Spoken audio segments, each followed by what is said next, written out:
내로남불 이런 말 많이 쓰죠. 조로남불이라고도 하던데요, 요즘.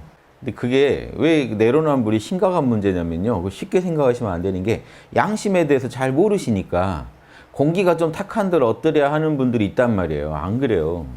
우리 마음이 탁해지면요. 내로남불로 갑니다. 그게 비양심의 극치예요.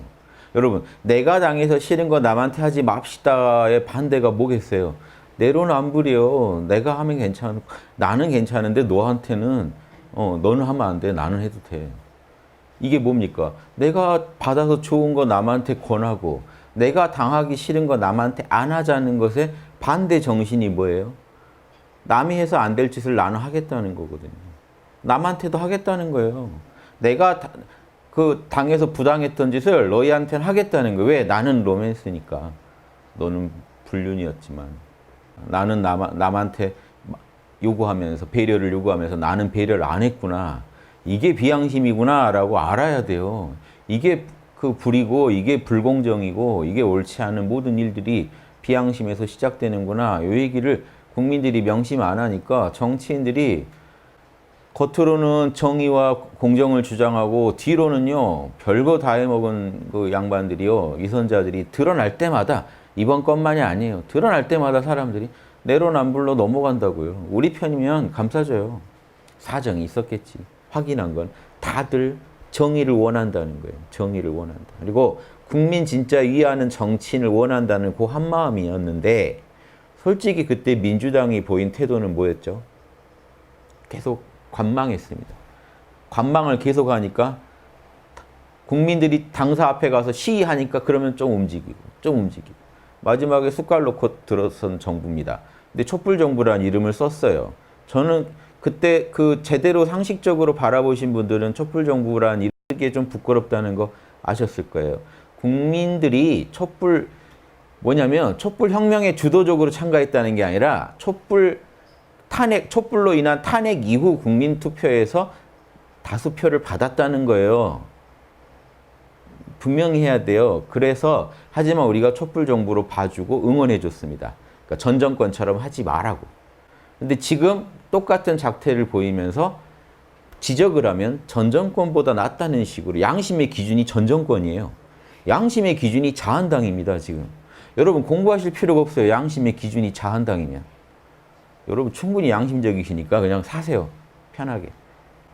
우리 국민이 그런 수준은 아니잖아요. 지금 양심에 대해서 모르진 않단 말이에요. 말로 선명히 표현을 못할지라도 부당하다, 찜찜하다, 불공정하다.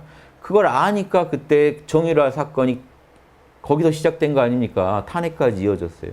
그럼 그 정유라 사건이 뭐였나요? 자녀를 불공정하게 대학에 넣어가지고 성공시킨 거.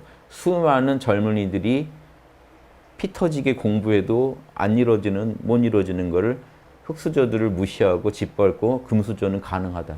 니네 부모 잘못 만나서 그래. 이런 말 유행했죠, 그때. 근데 이번에 조국 후보도 똑같은 일이 터졌죠. 장난 아니던데요? 스카이캐슬을 전 능가한다고 봤습니다. 그 기사를 보면 볼수록 충분히 감안하고 봐도 이 부분들이 좀 부풀려졌을 수도 있다.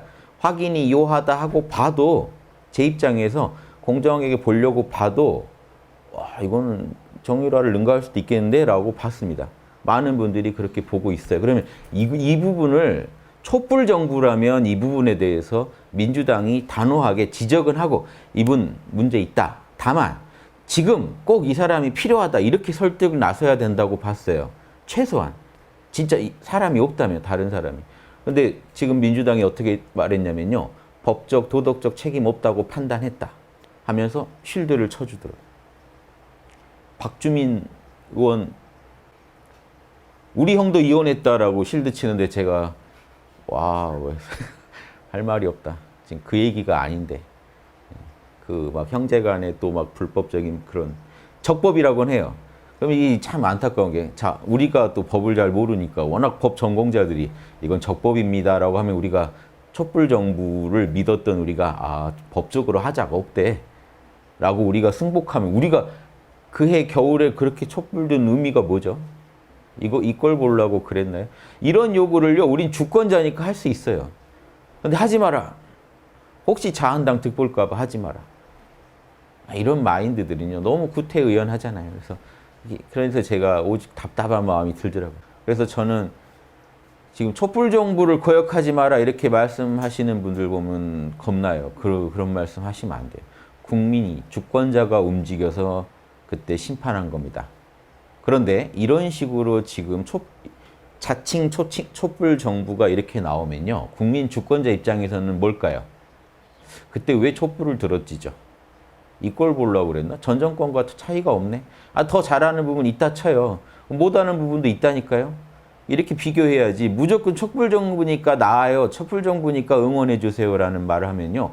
또 들러리 되는 겁니다. 주권자가 아니라 그래 하고 또 거기 가서 또 도장 찍고 계실 겁니까?